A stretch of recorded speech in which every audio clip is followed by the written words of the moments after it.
Welcome back to At Sixes and Sevens. I am Tommy. And Rio. Today we're diving into the tragic story of Judith Barsi, a talented child actress whose life was marked by both brilliance and unimaginable pain. Now, this story is a heartfelt one, for sure. So if you've got your tissues, I'd recommend getting some. We might show a clip or two, of her acting career, but we'll get into the deep dives and everything a bit later.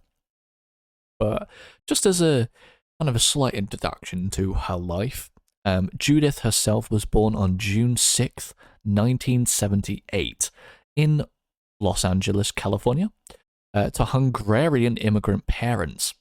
Now, her father, Joseph Barsi, and mother, Maria, hoped to create a better life in America. Judith was their only child, and from a very young age, she displayed an extraordinary talent for acting, singing, and even performing. Judith began landing roles in commercials, showcasing her charm and unique voice. Yeah, because at the end of the day, who didn't want to be Elphaba? I'm definitely an Elphaba. Are you a Glinda or are you an Elphaba? That is the question right now. I'm not gonna lie, I don't know what the difference between them is, apart from Elphaba I know has scabies and Galinda I don't know. If you watch Wicked? No. Oh, okay, that's probably why then. Yeah. Oh well. We'll have to get into that a bit later. I do want to watch it, but I want to watch the movies when the second one comes out. Oh, that's true, yeah, makes sense. But either way, as Judith, the thing is, we're going to get into how she became famous, which kind of links into it. She wasn't in Wicked, unfortunately. As Judith became a household name in the late 1980s, the pressure just began to mount. She appeared on popular shows like Elf and Family Ties, which, anybody watching or anybody listening know of those shows, then shout out to you, you're old. Often playing roles that highlighted her bright and bubbly personality. I think you don't realise that the 80s weren't that long ago. Like, people that... 40 years. Yeah, that's not old. Like, I'd say old is like people that are 80 or 90. People that were raised in the 80s are like... Well, they're older than we are. Yeah. That's what I mean. Like, but while her star was rising, the darkness at home grew. The pressure of her budding career compounded her father's issues, leading to complex, often suffocating family dynamic. She was expected to perform not just for an audience, but also to win her father's approval. I don't think is like a nice household, feeling to have if you can't win your father's approval. It was her dad's kind of trophy. She was a trophy child, basically. Making him the money so he can pay for everything else. Yeah. So, if she'd done something wrong, he would lash out at her, which is horrible.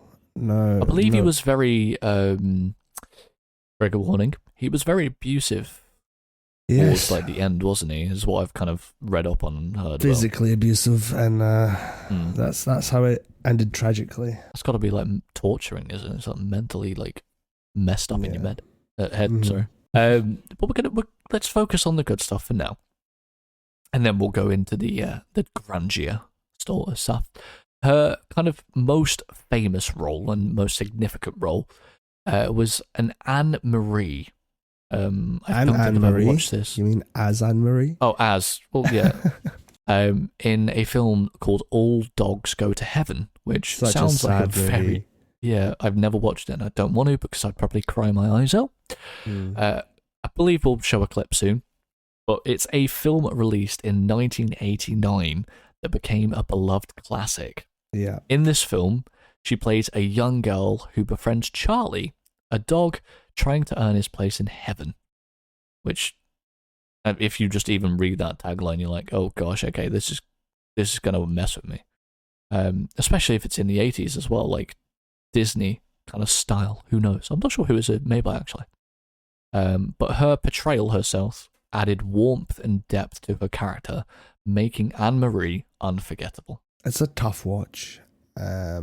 especially if you love dogs. You know, if you watched Marley and Me and you cried, then this is like I know I did. a hundred times sadder kind of thing. Oh, But yeah, Anne Marie, she's an orphan. It's sad, and Charlie's like her best friend.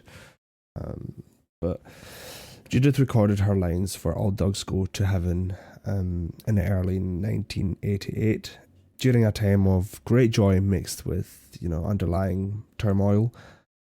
Her performances were a mix of innocence and emotional depth, capturing the essence of a child who understands loss yet still holds hope. which for that age, like, well, around that time anyway, to understand the complexities of the emotional depth, but like, going through all of the stages of denial, grief, whatever it might be, that is an incredible it's not even talent, it's more just tragedy, because it's I you think went through a lot in life. It's not a thing that we should be like, oh wow, that's incredible, she was talented. It's a thing that we have to look up of. It is so sad that a child has to understand those things at that age because of what she's been through. No child should be able to understand those feelings or go through whatever she was going through without acting, because she was doing it without acting at that point. Yeah, she might have just even been just being herself in that moment, but you don't really know and you can't really tell. But we'll talk about her upbringing, I think, because it's good to know the backstories and how she grew up. And we'll start with her father. So Judith Barsi, he had a troubled background to start with. So he fled Hungary during the what was it? The 1956 revolution, I think. Yeah, it was, seeking safety and a better life for his family, of course. Which, in that time, why wouldn't you? Understandable. But yeah, I'd do that. However, adapting to a life in America proved difficult for him as well, leading to feelings of inadequacy, I'd say, and frustration. Even though it's the great American life, the new beginning, freedom and all that, it is so fucking hard to start a life in America. And for these people that have done it, huge kudos to them, because they've started from nothing and, they've made a new life for themselves. But especially back then, going over to America, they would have nothing, fleeing from Hungary during the revolution. They'd leave with nothing and just start from, zero. So it must have been hard. He was probably stressed as shit. Trying to provide working 50-hour weeks just so he can get a paycheck at that point. Yeah, no. But once again, that does not advocate for what he done and what kind of person he became. Not at all. Yeah, there's feelings. He's spiraled into severe issues with alcoholism and violence. This background likely influenced his inability to cope with the pressure of parenting, ultimately turning him into an abuser, the abusive father and husband he was. Classic alcoholism, violent, all that stuff. Yeah. It shouldn't be classic. It should be eradicated at that point, but unfortunately it still happens, and especially back in that time, there's a lot of pressure, there's a lot of stress, and it just kind of hits you at that point. Well, it's that typical, white vest wearing, beer belly, Stella drinking, man. I mean, some people would class that as a Chad, but that's where the kind of the toxic male cliques and everything comes in. But we're not going to talk about that. I think we should go talk about her mother, though. Her mother was a beautiful woman, and the relationship between Judith's parents was kind of destined but also doomed from the start. So Maria was a devoted mother and tried to protect Judith from Joseph's aggression, but she kind of found herself in a precarious situation. But, she often felt torn between wanting to keep her daughter safe, yeah, of course, trying to maintain her marriage and making sure that he's not going to do something that will probably affect the family in the future. Because when he's probably lashing out on Judith, Maria's trying to stop him, but then it gets to a certain point where he takes the anger onto Maria. So she needs to find that boundary where, neither of them get abused or try to calm him down, but you can't win with them. No, you really can't, which is a shame. Reports indicate that Maria initially believed that love could overcome Yusef's darker tendencies. We know that never happens, but as the years went by, it's the hope, isn't it? Yeah, it became painfully clear that the violence and control only escalated. It got worse, leaving both Judith and Maria in a constant state of fear. Whenever he'd come home, they'd be terrified that he's going to lash out if he had a bad day. Or whenever they would come home, they'd be terrified that he's going to lash out because he had a bad day. It's living in a constant state of like paranoia. It's like walking on eggshells constantly. Yeah, exactly. Well, yeah. It's worse than eggshells at that point. Yeah. You're like treading on full-on spikes. Mm-hmm. Yeah, and you can't get around it. It's just some days will have worse days than others, but most of the time it's a worse day. So it's honestly so strange. And God forbid anybody going through that struggle. Like, we're here with you, and we support you. You're scared of every single thing you do. One stupid thing, like you do something by accident, you will knock over a glass. It won't even smash. You'll just knock over a glass, and it will make a noise. And here comes the alcoholic father marching into the room, being like, "What the fuck did you do?" You're like, "Oh, I'm sorry." You petrified, and then he lifts his hand and whacks you, because of something stupid like knocking over a glass. And every single small thing you do, if you sneeze, for example, you're scared that they're not going to like that, and then they're going to hate you. Yeah, it's horrible because the amount of people that go through that, it's terrible. Yeah. Kind of, yeah. Well, this links into it. So Judith's success kind of like came at a massively steep price. So out of the front and out of kind of her exterior, she was celebrated in public. All of the attention she was getting, all of the fame, all of the fortune she was getting. She obviously was celebrated and loved within the public. But then when she had turned to home and went to her mum and dad, she kind of felt isolated, which I believe, you could understand. Her father's kind of abusive behavior often meant that she couldn't invite friends over. She couldn't do anything else. She couldn't go outside. She couldn't, it was very strict, and there wasn't a lot that she could do. Yeah. Which left her alone with all of her thoughts and, even worse, her fears. It's like being a circus animal at that point. Like, all she done was work, right? Go do acting, be on screen, make money for dad, and when you get home, you're just by yourself. You're locked in a dark, lonely room. As a child, keep in mind, she was a child. She doesn't get paid. She doesn't get anything. It's like, literally, she was 10 years old when she died. And, you're going home to hoping to spend time with family and loved ones, to just being all by yourself and not having anyone to turn to. Like, imagine being a young girl, literally yearning for companionship, but being trapped in a house filled with tension. That isolation, compounded pressure she felt to succeed as she believed, achievements could show. She felt like it could mend her destroyed family life. She felt like her doing all of that could somehow make her dad accept and love her and show the love that she needs and deserves.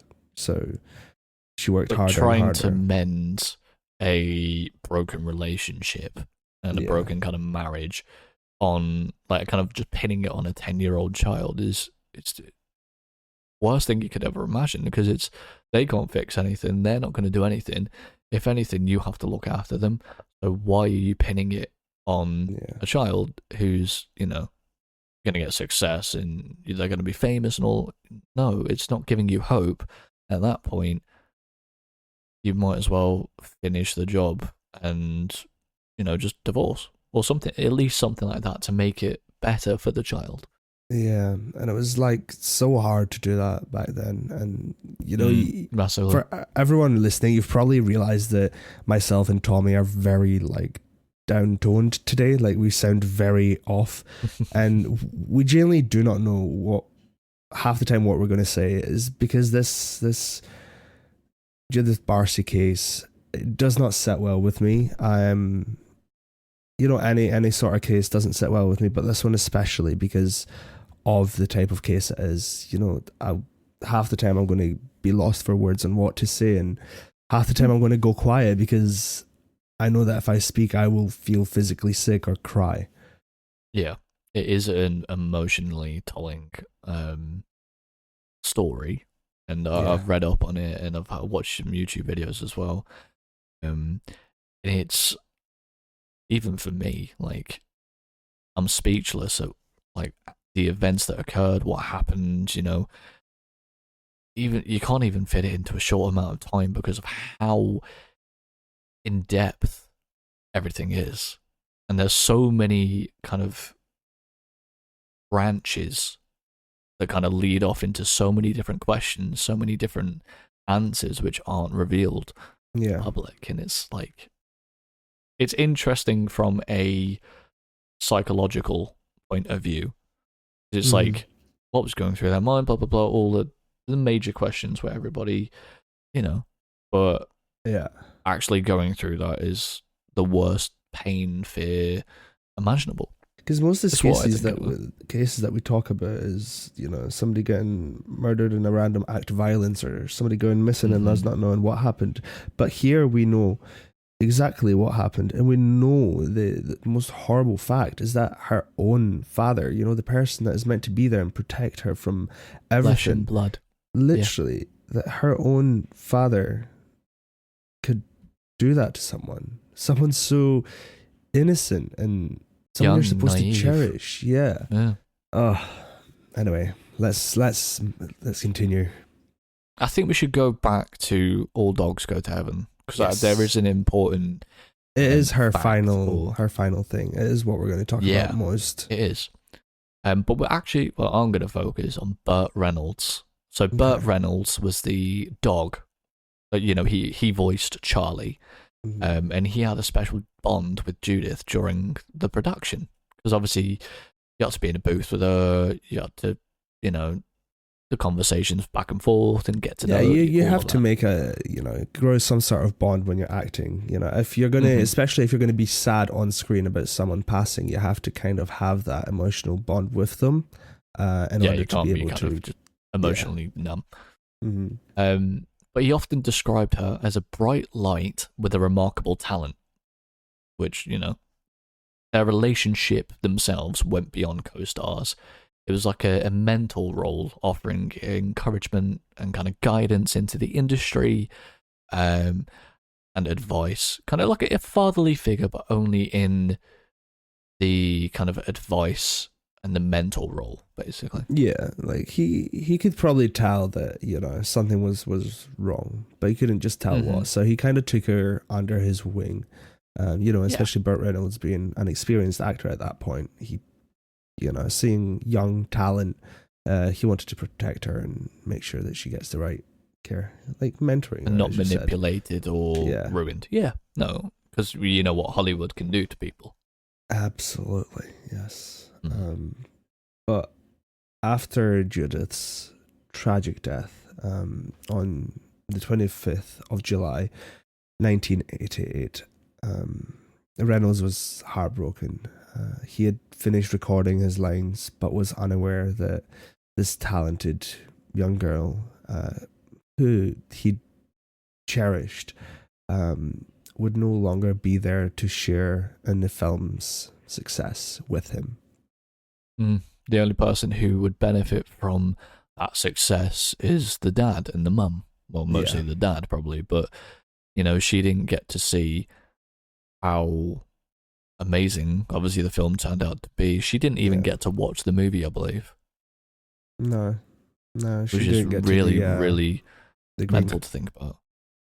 the red carpet, the release. The what's it called? The Opening premiere. night. Yeah, the premiere. Yeah, premiere. Yeah, didn't get to turn up to any of that. Yeah. But Reynolds had to return to the studio to complete his work whilst learning about Judith's passing. So he had to, understand and learn the news that his co-star Judith kind of passed away. Mm-hmm. And it was a massively emotionally kind of challenging experience.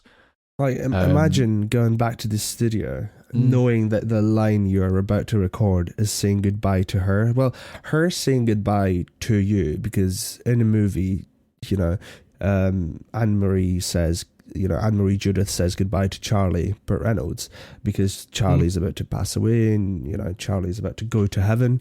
But now it's turned into Burt Reynolds saying goodbye to Judith for the final time. Yeah, because he didn't know what that would be his last, and it's I think in that point he struggled to deliver his lines just because the massive amount of weight of loss that was heavy on his heart. Yeah, apparently, it took numerous takes. I think it was in the 50s for. Don't blame him, honestly, to get it right. Listening back to the clip, which we're about to play in a second, you can hear the pain in his voice, and knowing that he was recording without Judith by his side, that emotional weight adds a haunting layer to the film, and once it's released. I think let's just take a moment to listen to a clip listen to this clip, where Judith's voice, it just brings Anne-Marie to life.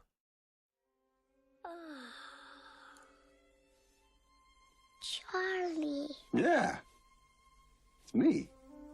How you feeling, kid? Okay, how are you? Well, I come to say goodbye. Where are you going? Just on a little trip. Listen, Squeaker, I want you to do something for me, all right? Uh-huh. I want you to take care of Itchy. Just while I'm gone. You got a home now, and he doesn't have anybody. Don't worry, Charlie, I will. Great. Well, goodbye, little buddy. Oh, Charlie, I'll miss you. Yeah, I'll miss you too, Squeaker. Now, you go to sleep, huh? Charlie, will I ever see you again? Sure. Sure you will, kid. Goodbyes aren't forever. Then, goodbye, Charlie. I love you. Yeah. I love you too.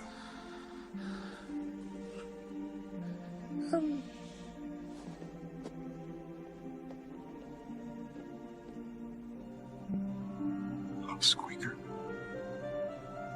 I'm sorry. I'm so very sorry. Charlie, come home.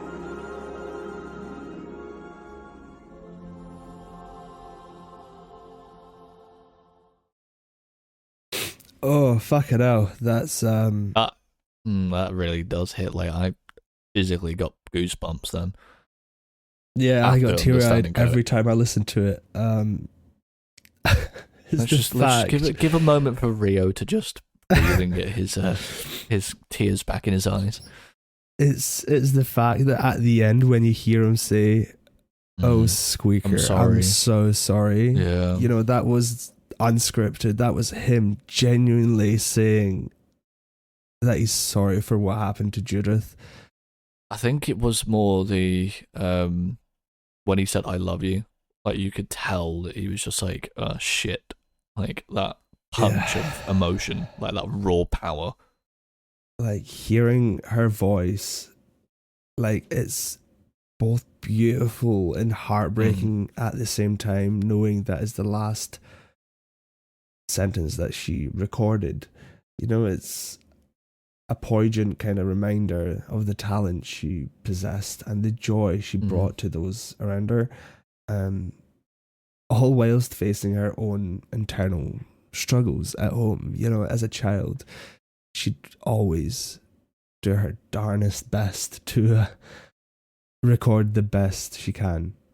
I don't know how many times I said best there, but fuck. No, it is. We know. Well, I know what you mean as well, because hearing that in such a different light, and obviously understanding the story of what happens, it really does kind of make you understand that she was so talented and she possessed like so much talent within her that people don't actually realize how much of a star she actually was. Yeah.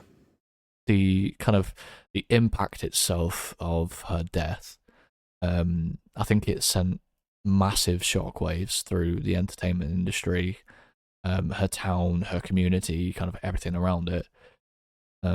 Like kind of many colleagues and friends expressed all their sorrow, sharing the stories of her laughter, all of her kindness, kind of, like I said, going back to it, that light that she brought into Bert's life, into their lives, into everybody else's lives as well.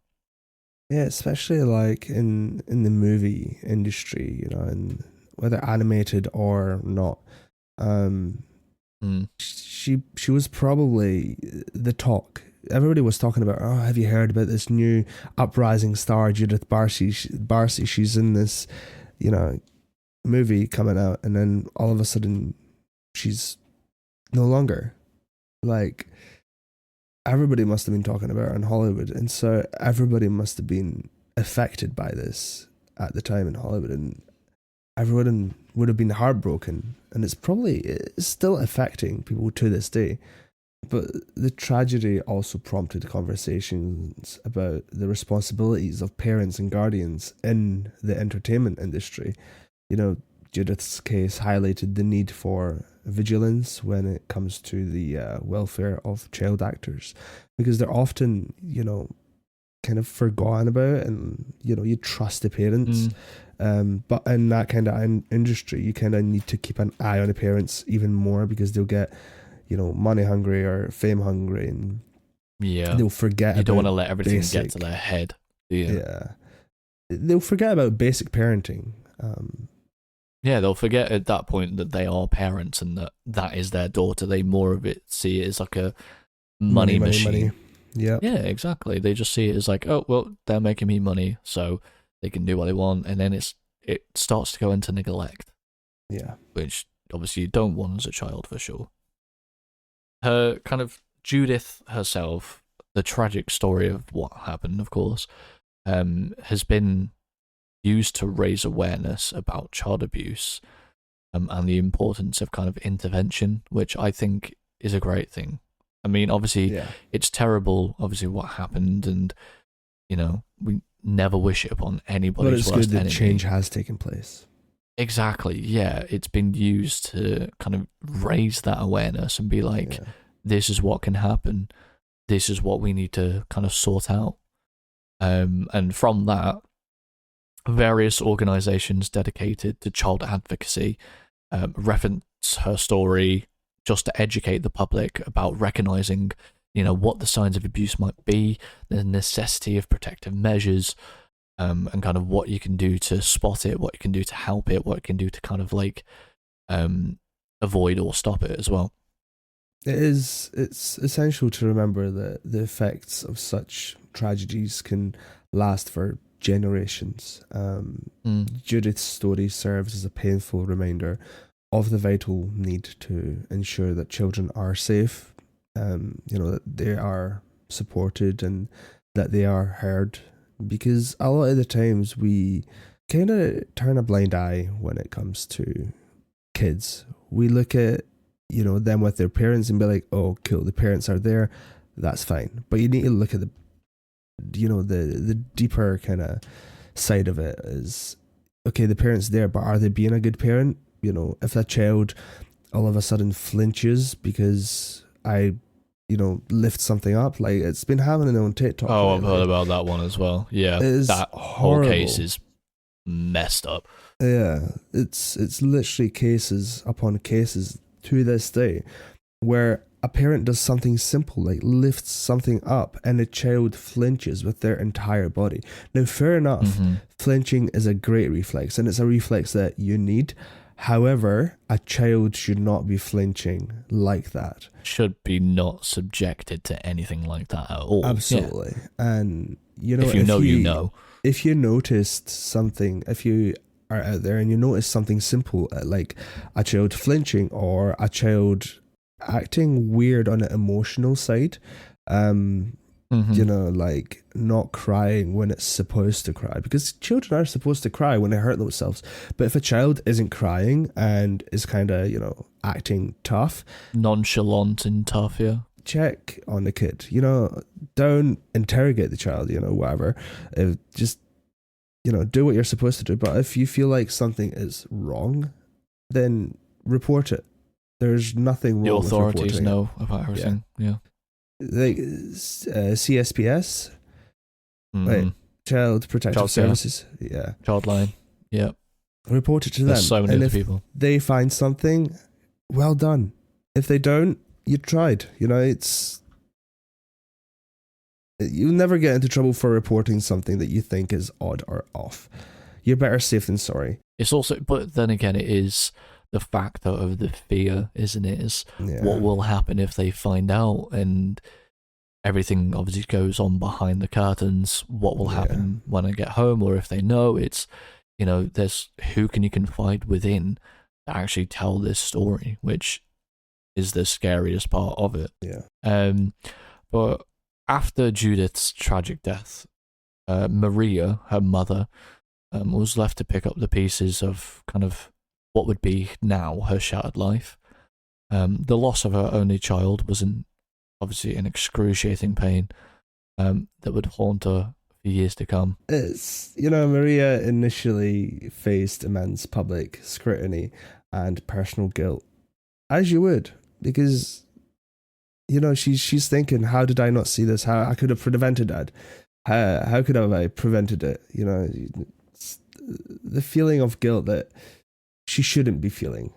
The burden of this loss was compounded by the grief that engulfed her. Not only is she grieving the loss of a child, she's also facing media and getting abused by media at that point, you know, asking about tens of thousands of questions. And also the fact that she's got 10 million waves going through her head of how could she have protected her daughter from her father's abuse. Yeah, I think in the aftermath of what happened, Maria kind of like sought out for counseling just to help her cope in any way with this overwhelming grief, this overwhelming sadness that she was feeling. And she struggled to kind of find her place in that world that was, you know, completely devoid of joy. You know, you would be after losing your daughter. Yeah. She probably felt empty inside at the same time. She was feeling those thousands of different emotions, and I can't even begin to imagine what she's feeling. Unfortunately. But there were reports that she moved away from LA, you know, seeking solace and quieter surroundings. Many believed she needed to escape the memories of the life she had built there, you know, including her aspirations for Judith. You know, she probably went around Los Angeles every day, and everything she's seen just reminded her of her daughter. So I do not blame her for having to leave. So not only did she have to relocate once from, I believe, was it Hungary as well? Did she also come from Hungary? I believe so, yeah. She had to move again because of another timeline event, which massively changed her life. But what we don't kind of see about is her legacy, or Judith's legacy in particular. Because it compels us to kind of advocate for vulnerable children. her life and death kind of urges to create safe environments, ensuring that obviously no child has to suffer in silence or fear from whatever it may be it obviously other people, other children, parents, family, could be anybody like that. You know, and as we said earlier, it is crucial that we listen to children and take in their experiences seriously, because even though we think, oh, they're kids, they don't know what they're talking about, they absolutely do. And, you know, Judith's story, whilst tragic, it can inspire change and encourage conversations around child welfare, and protection. You know, it's hopefully it sparks that little piece in our brains to listen to children and actually take them seriously. You know, one tragic loss, it takes, you know, a horrible incident like this for people to actually start listening. It does, which it shouldn't happen. We should listen as soon as possible. But if it takes, you know, that realization and that understanding to go, oh shit, something's up, then, you know, eventually it'll kick in. But then we can inspire change, like we said, and encourage those harder to have conversations. But going back to Maria, which is her mother, she began kind of participating in support groups for parents who had lost their children. So like a grieving counselling kind of AA support group, but without the AA. Yeah. Connecting with others who understood her pain, and obviously the sacrifice that they have to make. These communities provide her with a sense of belonging during just such a hard-hitting time. Yeah, and I feel like that's the best thing to do during that kind of time, is to turn to people that have experienced the same things as you, because, you know, you all might have a piece of advice, but when you put it all together, you actually learn to kind of cope and you help each other cope. So I get it. But over the years, she gradually opened up about her experiences, you know, emphasizing the need for awareness about child abuse. Her voice became a part of the conversation surrounding children's safety in the entertainment industry, which is a massive kind of accomplishment, wouldn't you say? Yeah, absolutely. It's an incredible thing that she's done. But once again, why did it have to take for such a tragic loss before something gets done? Why couldn't have something been sorted as soon as possible? Like, exactly. It shouldn't have evolved into, you know, a death, which is honestly a massive shame for the industry, let alone Maria. Yes. But speaking of Maria, I think let's update the listeners on where she is. And today, maybe let's not dox her, but let's just give her no. a life We're not going to update. dox her. Yeah, let's not say she where lives she right is. fucking here. So for those wondering where she lives, it's 1839 C Street in the Ohio. FBI has your location. Her IP address is yeah. I wonder whose IP address she just gave out. I don't even know. IP addresses are, you know, usually the same for most people anyway. But fair. Today, Maria lives a much quieter life, thankfully. Whilst her pain obviously never truly goes away, Yeah. I think she's channeled her grief into advocacy work, kind of only speaking at events focused on child welfare, which again is a massive accomplishment, and obviously a personal and it's a massive thing to do. Going Absolutely. through all of that pain and then being an advocate for, you know, all of these events. It's not like she's went through the pain and then just forgot about it. She's owned it. She's using it to her and everybody else's what's it called? Advantage. That's it. Yeah. And although she is not in the public eye as much as before. Her story serves as a reminder of the importance of vigilance and compassion in protecting children. Yeah, and that, again, we cannot... What? Be grateful enough for. Yeah. You don't understand how much actually goes through to protect the younger generation until you witness it firsthand. Obviously, working maybe in education or something, you don't know. It's knowing what the procedures are and how things are kept in place, which that was all started, or at least given help. Right, brought to life, yeah. Yeah, brought to life, exactly, by what happened here today. Wait, yeah, well, what we're talking about anyway. On the other hand, let's get into the darker side. The father, yep. Exactly. Joseph. Not really, it was Joseph. It's Yusuf. Joseph. Oh, okay. Yeah. Joseph. I thought it was Joseph.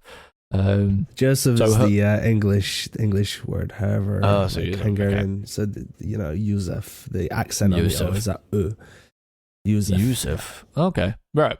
Anyway, her father, Yusuf, faced a different reality after the tragic incident, and following Judith's death, you'll never guess this, he was arrested and charged with murder. But the legal aftermath was complex, so we're not going to go into that. Yeah.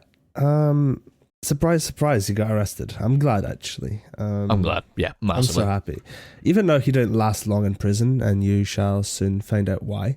Yeah, he was charged with, Judith's murder, rightfully. But in the years following the tragedy, Yusuf struggled with his demons. He faced a long history of alcoholism and mental health issues, which contributed to his abusive behavior. This pattern of self-destruction led him to a downward spiral. And led him to jail. Whoopee! I'm glad he's behind bars. Yeah. Or is he? No, he died behind bars. Yeah, he died behind bars. He's probably still in the prison as a ghost. That would be a good episode of At Sixes and Sevens. Visiting his ghost in jail. Just to find out what drove him to do that. What fucked up mind made him do such a horrible thing. And then he'd probably haunt us and kill us. Yeah, lovely. In 1989, though, let's go back in time. Just a year after the death of Judith, Yusuf took his own life. So this is going back to it, and obviously why he didn't survive long behind bars was because he took his own life. This end and this death left many questions unanswered, and a community grappling with the horror of kind of what had transpired. So he couldn't really tell them because he went to his grave with all of his knowledge and everything that he did. And, most of the time that is a good thing. Sometimes ignorance is beautiful. Not knowing what really goes on in the minds of killers and people like that. That soulless person. Sometimes not knowing why they done something is good. But then again, deep down, everybody wants the answer. Everybody wants to know why. Why? This crushing grief had no remedy kind of thing. Yeah. Shout out to anyone who knows what that means. We'll never find out why he done it, but at least we know that he's not living a happy life that he did not deserve.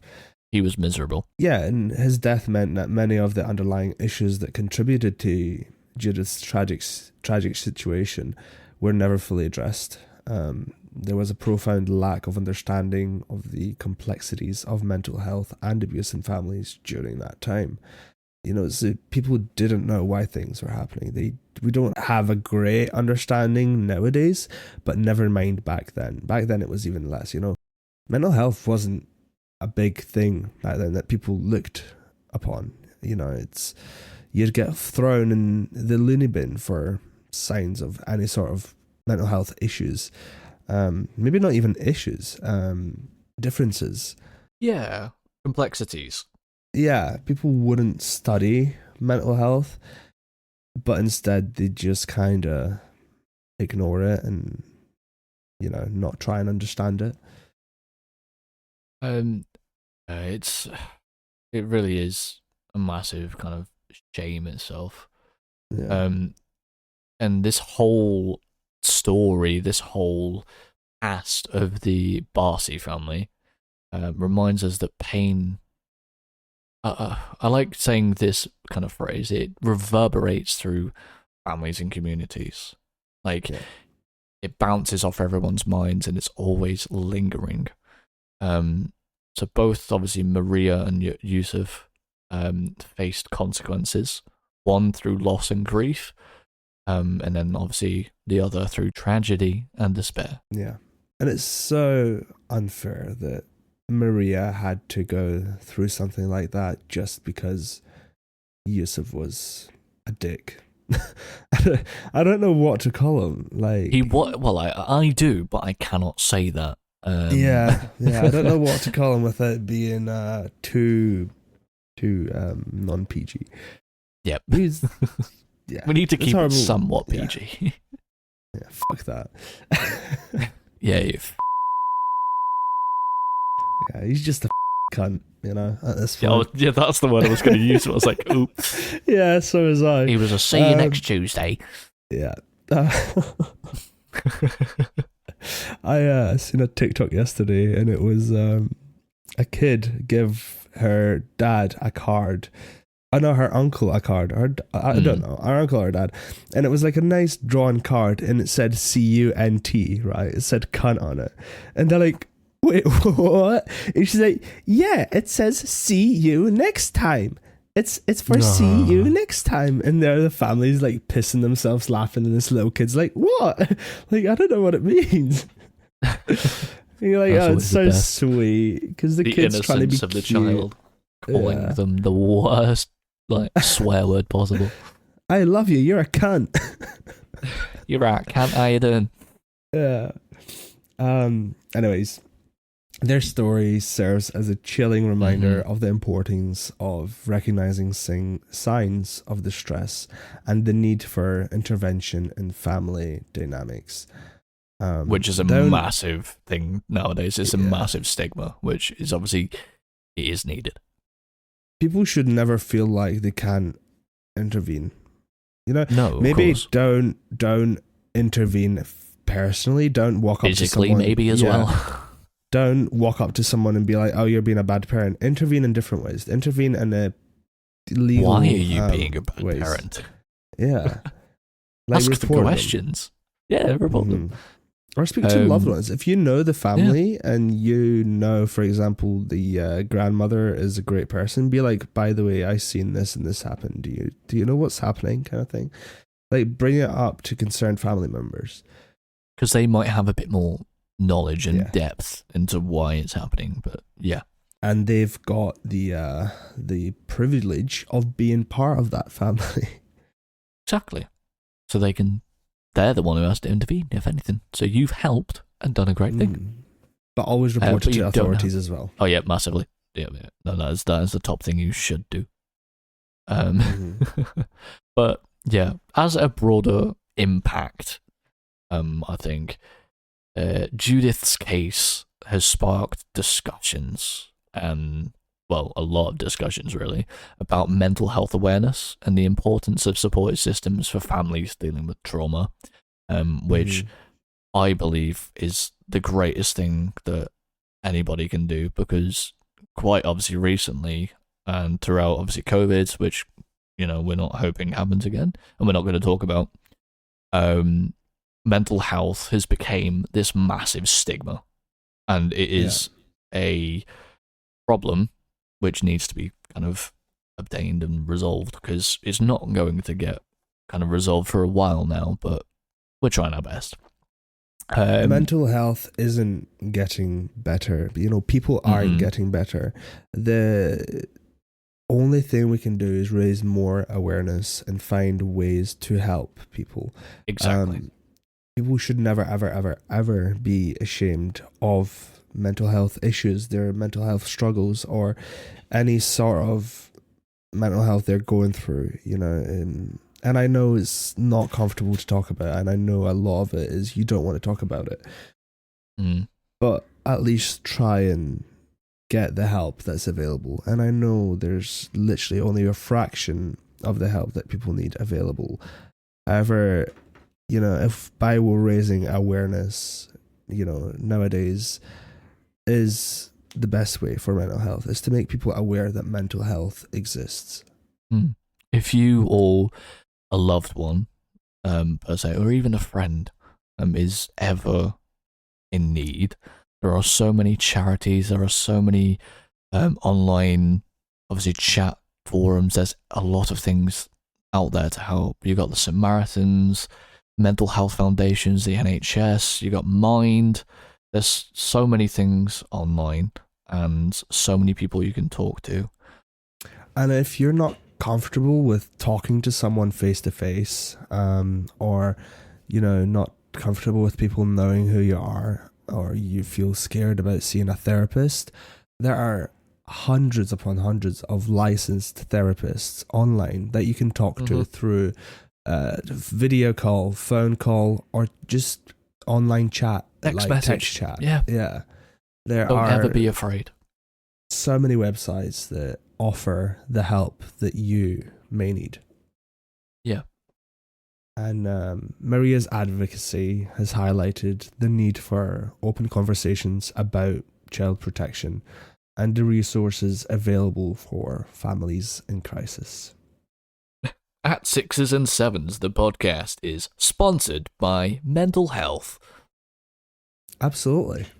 Yeah, we really are at this point, because we both go through it and we understand the struggles and complexities. But and everybody listening goes through it, because there's not a single person on earth that doesn't go through mental health. And if you say you don't, you're lying. Oh, you do.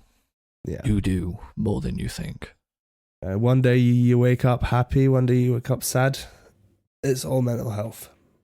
But overall, Judith Barsi's legacy is one that underscores the importance of love, protection, and vigilance, especially in the lives of children. You know, both her mother and father's stories are part of a larger narrative that reminds us to, you know, foster safe and nurturing environments for the youngest among us. Thank you for joining us as well, as we reflect on the tragic yet poignant story of Judith Barsi and the amount of lives affected by her loss. Until next time, let's continue to raise awareness, advocate for change, and strive to protect children in all parts of our communities. Especially children, but also yourself. Look after yourself.